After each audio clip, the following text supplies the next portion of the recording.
இயேசு கிறிஸ்துவின் இனிதான நாமத்தில் இன்றைய ஆவிக்குரிய சிந்தனைக்கு உங்களை அன்புடன் வரவேற்கின்றோம். இப்போதும் ஒரு பாடலுக்கு பின்பு உங்கள் சிந்தையை தெளிவிக்கும் ஆவிக்குரிய செய்தியை கேட்கலாம்.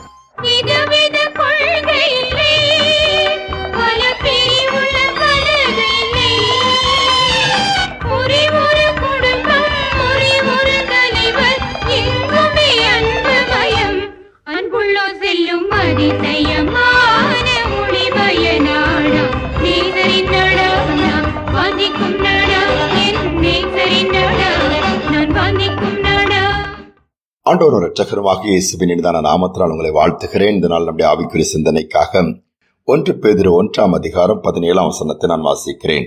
பட்சபாதம் இல்லாமல் அவனவனுடைய கிரியைகளின்படி நியாயம் தீர்க்கிறவரை நீங்கள் பிதாவாக தொழுது கொண்டு வருகிறபடியால் இங்கே பரதேசிகளாய் சஞ்சரிக்கும் அளவும் பயத்துடனே நடந்து கொள்ளுங்கள். இங்க நம்முடைய ஆண்டவரை குறித்து சொல்லப்பட்டிருக்கிறது. எப்படி அவர் பட்சபாதம் இல்லாத தேவன், அவரை தான் நாம் தொழுது கொண்டிருக்கிறோம். அதோடு மட்டுமல்ல, நாம் இருக்கிற அந்த உலகம் நாம் பரதேசியாய் சஞ்சரிக்கிறது என்று சொன்னால் இது ஒரு நிரந்தரமற்றது. எப்பொழுது வேண்டுமானாலும் யாருடைய வாழ்க்கையின் ஓட்டமும் முடியலாம். இது நித்தியமானதும் அல்ல. நம்முடைய வாழ்க்கையின் ஓட்டம் முடிந்த பிறகு நித்தியமான ஒரு வாழ்க்கை இருக்கிறது, பரலோக வாழ்க்கை.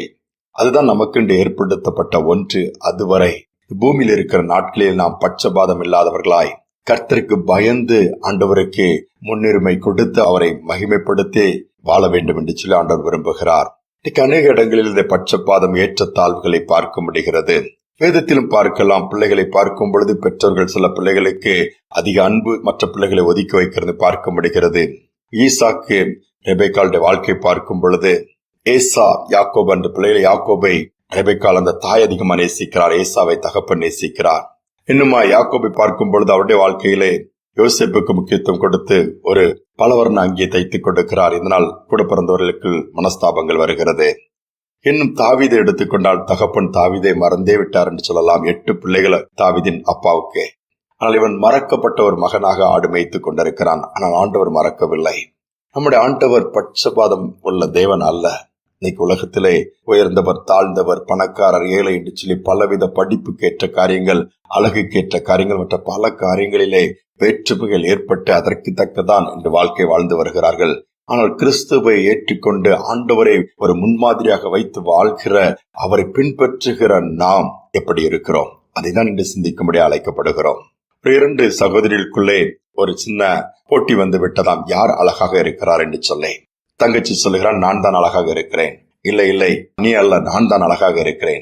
இப்படியே அந்த வாக்குவாதம் போய்கொண்டிருக்கும் பொழுது அங்கு ஒரு பெரியவர், வயதானவர் உட்கார்ந்து கொண்டிருக்கிறார். சரி, அவரிடம் கேட்போம், அவர் யாரை சொல்லுகிறாரோ அதுதான் ஃபைனல், அது முடிவு என்று சொல்லி அந்த வயோதீப மனிதன் முடியெல்லாம் மென்மையாக நரைத்து வயதான ஒரு தோற்றத்தில், அவருக்கு உண்மையிலே வயதாகிவிட்டது. அவர்கள் போய் தங்களுடைய பிரச்சனைகளை இருவரும் சொல்லுகிறார்கள். இந்த பெரியவர் இதை கேட்டவுடனே இதை எப்படி சொல்லுவது, யார் என்று சொல்லி இதை எப்படி தீர்மானிப்பது, ஒரே தலை பாரமாக மாறிவிட்டது. ஐயோ, இது முடிவு சொல்லுவது எளிதான காரியம் அல்லவே. ஒருவேளை மூத்தவள் அழகாக இருக்க சொன்னால் இளையவள் வருத்தப்படுவாள். இளையவளை சொன்னால் மூத்தவள் என்ன செய்வது என்று சொல்லி அவர் உடனே, நீங்கள் 2 பேரும் குறிப்பிட்ட ஒரு கல் இருக்கிற இடம் வரை நீங்கள் நடந்து போய்விட்டு திரும்பி வாருங்கள் என்று சொன்னாரா. உடனே இவர்கள் 2 பேரும் நடந்து போகிறார்கள். அந்த கல் இருக்கிற தூரம் வரை போய்விட்டு திரும்பி வருகிறார்கள். இப்பொழுது சொல்லுங்கள் சொல்லும் அந்த முதியவர் பேச ஆரம்பித்தாராம். 2 பேரும் நடந்து போனீர்கள் அல்லவா? போகும் பொழுது மூத்த மகளை பார்த்து, இந்த மூத்த சகோதரனுடைய அக்கா மிகவும் அழகாக இருந்தாள். தங்கச்சிக்கு உடனே ஷாக் ஆயிட்டேன். எங்க அக்காவே சொல்றீங்க? இருமா, நான் சொல்லி முடிக்கவில்லைன்ட்டு திரும்பி வரும் பொழுது அதுக்கு நீ தங்கச்சி பார்த்து, நீ அழகாக இருந்தாய் என்று சொன்ன உடனே இவர்களுக்கு மறு உத்தரவு சொல்ல முடியவில்லை. மொத்தத்தில் 2 பேரும் அழகாக இருக்கிறீர்கள், போங்கள் என்று சொன்ன உடனே திருப்தியோடு கடந்து போய்விட்டார்களா. நம்முடைய வாழ்க்கை பரதேசியாய் தங்குகிற உலகத்திலே எதையும் கொண்டு வந்ததும் இல்லை, கொண்டு போவதும் இல்லை. ஆனால் மனிதன் ஒவ்வொரு காரியங்களுக்காக தன்னை யாராவது பாராட்ட வேண்டும், யாராவது மட்டம் தட்டிவிடக்கூடாது, அற்பமா எண்ணிவிடக்கூடாது என்று சொல்லி பல காரியங்களை குறித்து கவலைப்பட்டு பல காரியங்களில் புலம்பிக் கொண்டிருக்கிறதை பார்க்கிறோம். அவைகள் எல்லாவற்றையும் தூக்கி ஓரம் வைத்துவிட்டு மற்றவர்களையும் நாம் அற்பமா எண்ணாதபடி, உதாசீனப்படுத்தாதபடி மேன்மையாக எண்ணுவோம் என்று சொன்னால் நமக்கும் அது சந்தோஷம், அவர்களுக்கும் சந்தோஷம். தொடர்ந்து நியமித்திருக்கிற பாதையிலே பொறுமையோடு ஓட முடியுமே. ஜெபிப்போமா. எங்கள் அன்பின் பரலோக தகப்பனே, இந்த நாளுக்காக, நேரத்திற்காக நன்றி செலுத்துகிறோம். நீர் பட்சபாதம் இல்லாத தேவன் அப்பா, என் கிரியைகளுக்கு தக்க பலன் கொடுக்கிறவர். நன்மை செய்தால் மேன்மை உண்டு, தீமை செய்தால் தீமைதான் வரும். இன்னைக்கு நாங்கள் எங்கள் வாழ்க்கையில் எங்களுடைய வழிகளை ஆராய்ந்து பார்க்க, எங்கள் வழிகளை சோதித்து பார்க்கக்கூடிய இருதயத்தை கொடுங்க. இதை கேட்டுக்கொண்டிருக்கிற ஒவ்வொரு இந்த நாட்களிலே மற்றவர்களை அற்பமா எண்ணாதபடி, அதோடு மட்டுமல்லாமல் மற்றவர்கள் தங்களை அற்பமாக எண்ணினாலும் அதை நினைத்து சோர்ந்து போய்விடாதபடி உண்மையே நோக்கி பார்க்கிறீர். உதவி செய்யப்பா. சில வேளை உண்மையே பலியாய் கொடுத்தீர். உண்மை பார்க்கத்தக்க ரூபம் இல்லை என்று சொல்லி வேதம் சொல்லுகிறது. எல்லாவற்றையும் எங்களுக்காக ஏற்றுக்கொண்டீர். பரலோகத்தை துறந்து இந்த பூமிக்கு வந்து நாங்களும் பரலோக வாழ்க்கை பெற்றுக்கொள்ள வேண்டும் என்று தியாக பலியாய் கொடுத்தீரப்பா. இருக்கிற அந்த நாட்களிலே நாங்கள் உண்மை உத்தமத்தோடு உண்மை பின்பற்ற, அடுத்து உண்மையோடு கூட என்றென்றைக்கும் வாழக்கூடிய இந்த நித்திய வாழ்க்கையை பெற்றுக்கொள்ள உதவி செய்யும். தாழ்த்தி ஒப்புக் கொடுக்கிறேன். சோர்ந்து போகிற பிள்ளைகளை தைரியப்படுத்துங்க. அழகு இல்லையே, சௌந்தரியம் இல்லையே, நான் இப்படி இருக்கிறேன் என்று சொல்லி தன்னைத்தானே நொந்து கொண்டிருக்கிற பிள்ளைகளை தைரியப்படுத்துங்கப்பா. அவர்களுக்கும் நீர் போதுமானவராய் இருக்கிறீர். நீர் அவர்களுடைய வாழ்க்கையின் காரியங்களும் ஜெயமாய் மாற்றிக் கொடுங்க. துதிகனமை ஏற்றுக்கொள்ளும் இயேசுவின் நாமத்தில் பிதாவே, ஆமேன், ஆமேன். இயேசுவின் குடும்பம் ஒன்று உண்டு. அங்கு உயர்வு இல்லை, தாழ்வு இல்லை. அங்கு ஏழை என்று ஒருவரும் இல்லை, பணக்காரனும் இல்லை. எல்லாமே ஒன்றாக இருக்கும்படி இயேசு வைத்திருக்கிறார்.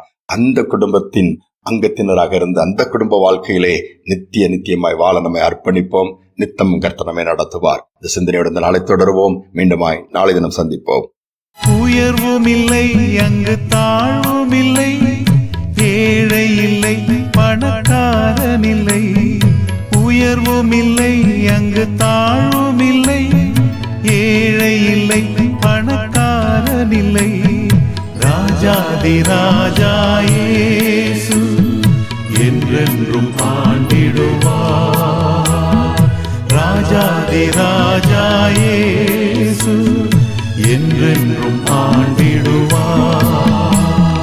இயேசுவின் குடும்பம் ஒன்று உண்டு, அன்பு நிறைந்திடும் இடம் உண்டு.